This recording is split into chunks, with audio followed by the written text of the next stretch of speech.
नमस्कार दोस्तों, ये मेरे 3 वीडियो में से दूसरा वीडियो है जो मैं ऑपरेशन सिंदूर पर बना रहा हूं। पहला वीडियो मैंने कल बनाया था। अब इस वीडियो में मैं उन सबकतों के बारे में बात करूंगा जो ऑपरेशन सिंदूर से भारत और पाकिस्तान के बीच अगली मुठभेड़ के लिए सीखे जाने चाहिए, जो कि निश्चित रूप से होगी।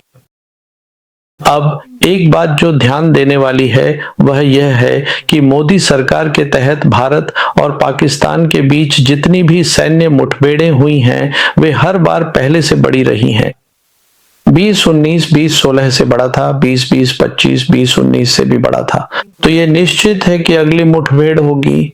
जब वह होगी, चलिए उसे सिंदूर 2 कहते हैं, वह ऑपरेशन सिंदूर से कहीं ज्यादा बड़ी और कहीं ज्यादा घातक होगी और इसलिए ऑपरेशन सिंदूर के सबकों को समझना बहुत जरूरी है। और मुख्य दलील यह थी कि भारतीय सेना ने युद्ध के रणनीतिक और संचालन स्तर की जगह प्रधानमंत्री को सौंप दी है और आज प्रधानमंत्री मोदी भारत के सर्वोच्च संचालन कमांडर के रूप में उभरे हैं। इसका असर पड़ता है। जब हम रणनीतिक स्तर की बात करते हैं तो हम राजनीतिक नेतृत्व की बात कर रहे होते हैं, जो सैन्य नेतृत्व को बताता है कि क्या करना है। और जब हम संचालन स्तर की बात करते हैं तो यह वह क्षेत्र है जो भारतीय सेना के लिए पवित्र माना जाता है, जिसमें यह तय किया जाता है कि कार्य कैसे किया जाएगा। इसी कारण सभी तीनों सेनाओं के प्रमुख वे अपनी अपनी सेवा के सर्वोच्च संचालन कमांडर होते हैं। अब जैसा कि मैंने कहा था, 2014 में प्रधानमंत्री ने संचालन निर्देश दिया था कि भारतीय सेना केवल आतंकवादियों पर ही ध्यान केंद्रित करे। यह अधिकार भी प्रधानमंत्री को सौंप दिया गया है। तो मुख्य बात थी आतंकवाद विरोधी अभियान। और अगर भारतीय सेना को आतंकवाद विरोधी अभियान करना है तो एक स्पष्ट लेकिन अनकहा प्रतिबंध है। प्रतिबंध यह है कि भारतीय सेना द्वारा कोई सैन्य से सैन्य टकराव नहीं किया जाएगा। ऐसा कुछ हमने 2019 में और 2025 में भी होते देखा है। 2019 में हमने देखा कि भारतीय वायुसेना ने बालाकोट अभियान चलाया, जो कि आतंकवाद विरोधी अभियान थे। लेकिन जब अगले दिन भारतीय पाकिस्तानी वायुसेना की ओर से जवाबी कार्रवाई हुई सैन्य से सैन्य टकराव के संदर्भ में, क्योंकि उन्होंने भारतीय भूमि पर सैन्य ठिकानों को निशाना बनाया, भारतीय वायुसेना ने स्वीकार किया कि जो उन्होंने किया वह युद्ध की कार्रवाई थी। लेकिन भारतीय वायुसेना ने जवाब नहीं दिया और यह ठीक उसी सीमा के बारे में था कि कोई सैन्य से सैन्य टकराव न हो। टकराव और इसीलिए भारतीय पक्ष की ओर से कोई बढ़ोतरी नहीं हुई। यही बात हमने ऑपरेशन सिंदूर में भी देखी थी। कृपया याद करें, ऑपरेशन सिंदूर में पहली रात 6 से 7 मई को जो हवाई लड़ाई हुई थी उसमें भारतीय वायुसेना ने आतंकवाद विरोधी अभियान चलाए थे। उसने 2 आतंकवादी ढांचों, 2 आतंकवादी ठिकानों को निशाना बनाया था। लेकिन जब तुरंत ही पाकिस्तान वायुसेना की ओर से जवाबी कार्रवाई हुई, जो कि हवाई से हवाई टकराव था, यानी सैन्य से सैन्य टकराव, हवाई से हवाई टकराव, जो हम जानते हैं कि किसी भी वायुसेना का मुख्य मिशन होता है। मेरे आकलन में भारतीय वायुसेना ने जवाब नहीं दिया क्योंकि उस पर एक संचालनात्मक प्रतिबंध लगाया गया था और इसके समर्थन में कुछ सबूत भी हैं। हालांकि 9 से 10 मई की रात को हमें बताया गया था कि त्रिसेवा संचालन योजना के तहत भारतीय वायुसेना ने भाग लिया और इसने सफलतापूर्वक काउंटर एयर ऑन ऑपरेशन किए, जो रक्षात्मक भी थे और आक्रामक भी। लेकिन जैसा कि मैंने कहा, इसने कोई हवाई से हवाई ऑन ऑपरेशन नहीं किया। बिल्कुल, इसके भी कुछ प्रभाव थे जिन्हें मैंने अपने पिछले वीडियो में समझाया है। लेकिन इस वीडियो में मैं जिस मुख्य बात पर चर्चा करना चाहता हूं वह यह है कि ये प्रतिबंध किसने लगाए या इस मामले में प्रधानमंत्री की किसने मदद की संचालन स्तर के युद्ध को स्वीकार करने में। यह भी मैंने अपने पिछले वीडियो में समझाने की कोशिश की थी। यह भारतीय सेना थी जिसने ऐसा किया, जिसने संचालनात्मक क्षेत्र प्रधानमंत्री को सौंप दिया। और भारतीय सेना भारतीय सैन्य बलों में तीनों सेवाओं में सबसे बड़ी है और यह 2016 में तथाकथित सर्जिकल स्ट्राइक के दौरान किया गया था, जो भारतीय सेना द्वारा की गई थी। वे वास्तव में सर्जिकल स्ट्राइक नहीं थी, वे नियंत्रण रेखा के दूसरी ओर सतही आतंकवाद विरोधी अभियान थे। जिसे भारतीय सेना ने राजनीतिक नेतृत्व को खुश करने के लिए सर्जिकल स्ट्राइक कहकर एक नैरेटिव बना दिया और इस तरह उस क्षेत्र को प्रधानमंत्री को सौंप दिया। अब सवाल यह है कि भारतीय सेना ने ऐसा क्यों किया, और इसका जवाब बहुत ही सरल है। कृपया याद रखें कि किसी भी सेना का मुख्य कार्य गर्म युद्ध के लिए तैयारी करना होता है, और जब हम गर्म युद्ध की बात करते हैं तो हम जनरलशिप की कला को अपनाने की बात कर रहे होते हैं। और जनरलशिप की कला यह है कि आप युद्ध के विज्ञान और कला के बीच संतुलन बनाएं। यही युद्ध की कला है और ये किसी भी वरिष्ठ अधिकारी या जनरल का मुख्य कार्य होता है। अब जब हम युद्ध के विज्ञान और कला के इस संतुलन की बात करते हैं तो कोई भी व्यक्ति आपको बताएगा कि किसी वरिष्ठ अधिकारी की सेवा या वर्दी में अनुभव केवल लगभग 25% ही मायने रखता है, इससे अधिक नहीं। 75% जनरलशिप की कला युद्ध में आई प्रगति को जानने में है, और इसके लिए आप पढ़ते हैं और चिंतन करते हैं। यही युद्ध कला है। भारतीय सेना के मामले में, जैसा कि मैंने समझाया है, पिछले 35 वर्षों से यह आतंकवाद विरोधी अभियानों में उलझी रही है, जो कि सामरिक अभियान हैं, जिन्हें उन्होंने अब एक संचालन कला के स्तर तक ऊंचा कर दिया है, जबकि वे वास्तव में ऐसा नहीं है। तो बात यह है कि जहां तक भारतीय सेना का सवाल है, मेरा मानना है कि भारतीय सेना युद्ध में आई प्रगति, खासकर पीएलए की, जो युद्ध कला में सबसे आगे है और भारत की मुख्य चुनौती भी है, से खुद को अपडेट नहीं रख पाई है। मैं यहां 2 उदाहरण दूंगा। पहला उदाहरण खुद सेना प्रमुख का है। अब जनरल उपेंद्र द्विवेदी, जो सेना प्रमुख हैं, उन्होंने हाल ही में बात करते हुए युद्ध के बदलते स्वरूप का जिक्र किया, जहां उन्होंने कहा कि आज भारतीय सेना के पास कई युद्ध क्षेत्र हैं जो एक साथ काम करते हैं, जिसे उन्होंने मल्टी डोमेन ऑपरेशंस कहा। और उन्होंने युद्ध के क्षेत्रों की सूची दी, जिसमें उन्होंने कहा कि ये हैं स्थल, वायु, अंतरिक्ष, साइबर, सूचना, इलेक्ट्रॉनिक स्पेक्ट्रम, अकादमिक जगत और उद्योग। अब समस्या यह है कि ये सभी क्षेत्र वास्तव में भारतीय सेना या भारतीय सैन्य के युद्ध क्षेत्र नहीं है, क्योंकि जब हम युद्ध क्षेत्र की बात करते हैं तो हम किसी सेवा या सैन्य बल की उस क्षमता की बात कर रहे होते हैं जिससे वह उस विशेष क्षेत्र में अपने प्रतिद्वंद्वी से मुकाबला, संघर्ष और सामना कर सके। और जब आप परिभाषा को देखें तो भारतीय सेना या सेवाओं के पास केवल 3 युद्ध क्षेत्र हैं। तीनों सेवाएं, सेना, वायुसेना और नौसेना की अपनी अपनी भौतिक युद्ध क्षेत्र हैं और वहीं वे लड़ सकती हैं।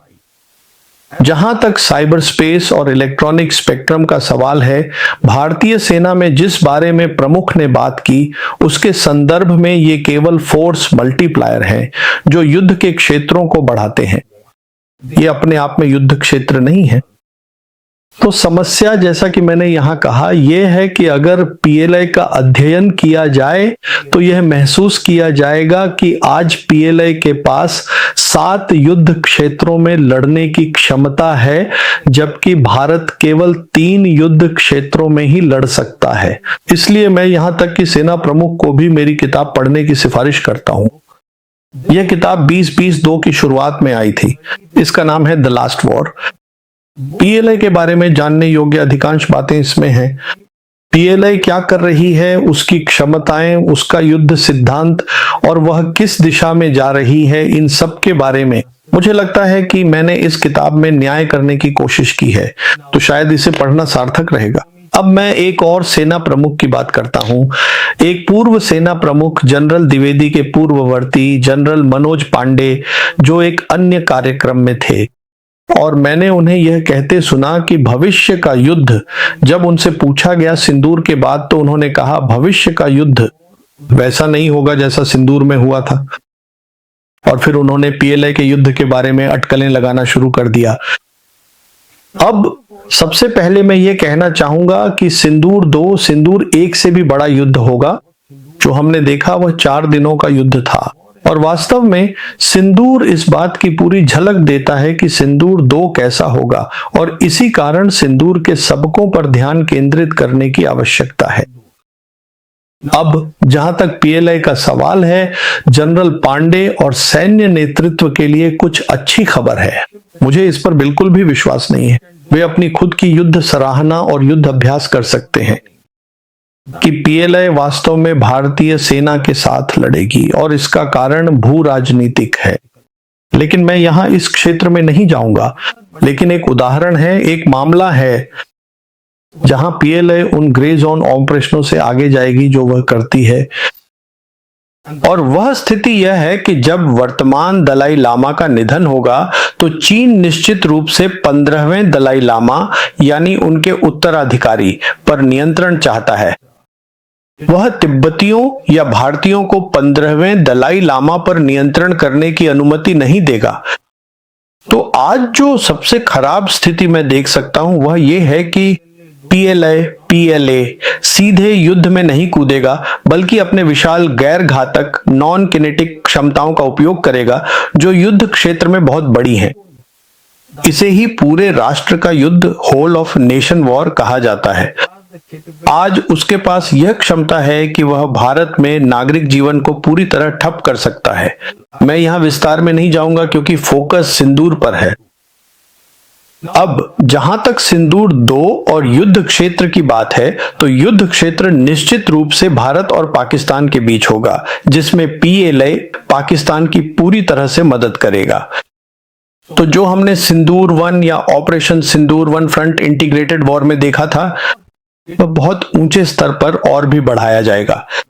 क्योंकि जहां तक चीन का सवाल है, चीन जब कहता है कि वह पाकिस्तान की क्षेत्रीय अखंडता और संप्रभुता का समर्थन करेगा, तो वह सच में ऐसा ही मानता है और वे ऐसा करेंगे भी। तो ऑपरेशन सिंदूर 2 के संदर्भ में हमें जिस चीज के लिए तैयार रहना चाहिए या जिसकी ओर देखना चाहिए वह पाकिस्तान की ओर से है। जहां तक रणनीतिक स्तर का सवाल है, उसे फील्ड मार्शल आसिफ मुनीर नियंत्रित करेंगे। और जहां तक संचालन स्तर का सवाल है, जो कि मुख्य स्तर है, जैसा कि मैंने कहा, किसी भी अभियान में जीत या हार के लिए पाकिस्तान के तीनों सेवा प्रमुख ही युद्ध योजना बनाएंगे। लेकिन संचालनात्मक भूमिका में अग्रणी रहेंगे पाकिस्तान एयरफोर्स और हाल ही में गठित Pakistan army rocket force command, Bharat के खिलाफ श्रेष्ठता प्राप्त करने के लिए। क्योंकि केवल तभी जब किसी स्तर पर यह हासिल हो जाएगा तब रणनीति शुरू होगी और पाकिस्तान आर्मी की भूमिका आएगी। तब वे जमीनी युद्ध में मौजूद कमियों का फायदा उठाने की कोशिश करेंगे। हालांकि भारतीय पक्ष में मुझे सिंदूर में जो कुछ हमने देखा है उससे अधिक कुछ होने की संभावना नहीं दिखती। एक, इसका अर्थ यह है कि युद्ध के रणनीतिक और परिचालन दोनों स्तरों पर प्रधानमंत्री स्वयं नियंत्रण रखेंगे। सेना प्रमुख को रणनीति और कथानक निर्माण का काम सौंपा जाएगा। और मैं यह स्पष्ट रूप से कहना चाहता हूं कि रणनीति चाहे कितनी भी अच्छी क्यों न हो, युद्ध के संचालन स्तर की ठोस जानकारी के बिना यह बहुत तेजी से विफल हो जाएगी। दुर्भाग्यवश अब जहां तक संचालन संबंधी खामियों का सवाल है, स्पष्ट है कि दोनों पक्षों ने ऑपरेशन सिंदूर के दौरान इन खामियों को देखा और समझा है। और जहां तक पाकिस्तान की बात है, पाकिस्तान इन खामियों को भारतीय पक्ष की तुलना में कहीं अधिक तेजी से भर देगा, क्योंकि उसे पीएलए, चीन की सेना और तुर्की दोनों का पूरा समर्थन मिलेगा। अब भारतीय पक्ष की बात करें तो स्पष्ट कारणों से मैं संचालन संबंधी खामियों के बारे में बात नहीं करना चाहता, लेकिन मैं यह कहना चाहता हूं कि पाकिस्तान की ओर से पाकिस्तान सेना के तहत रॉकेट फोर्स कमांड की संरचनात्मक स्थापना या बदलाव एक बहुत बड़ी उपलब्धि रही है। और यही वह जगह है जहां वे अपने हाइपरसोनिक मिसाइल लाएंगे, जो संभवतः पीएलए और तुर्की दोनों से आ सकते हैं, और हर तरह के ड्रोन यहां लाए जाएंगे। और चलते चलते मैं यह भी कह दूं कि जहां तक भारत के पास S-400 की बात है, तो वे आज अपनी श्रेणी में दुनिया की सबसे बेहतरीन प्रणाली हैं, लेकिन इनके पास हाइपरसोनिक मिसाइलों को रोकने की क्षमता नहीं है। अब दूसरी बात, जाहिर है कि वे भारत से आने वाले ड्रोन पर नजर रखेंगे, इसलिए ड्रोन स्वर्म के लिए माइक्रोवेव हथियार मौजूद होंगे।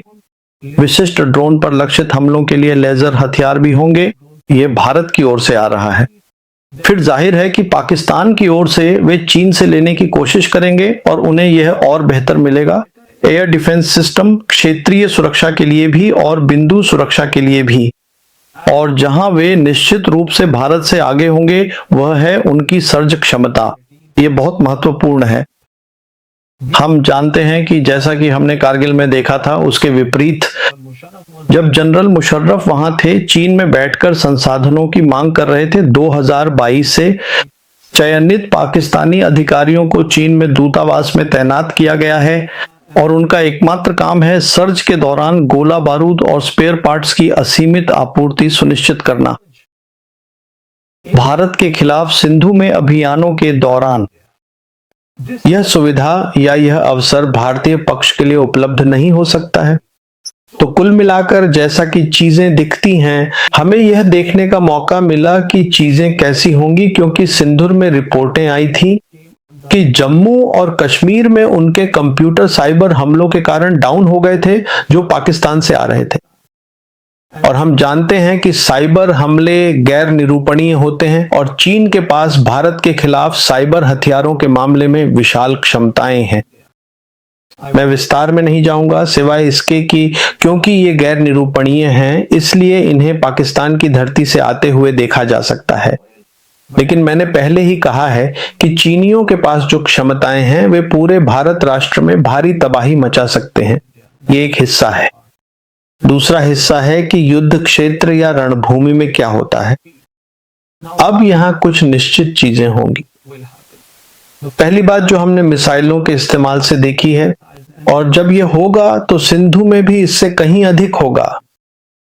ये लंबी दूरी की मिसाइलें जो करती हैं वह यह है कि वे संचालनात्मक और रणनीतिक गहराई पर वार करती हैं और पूरी रक्षा व्यवस्था को खोलकर रख देती हैं। इसके परिणाम स्वरूप भारतीय सेना द्वारा बनाए गए कोर और कमांड मुख्यालय जैसी सभी संरचनाएं वे सब बिखर जाएंगी।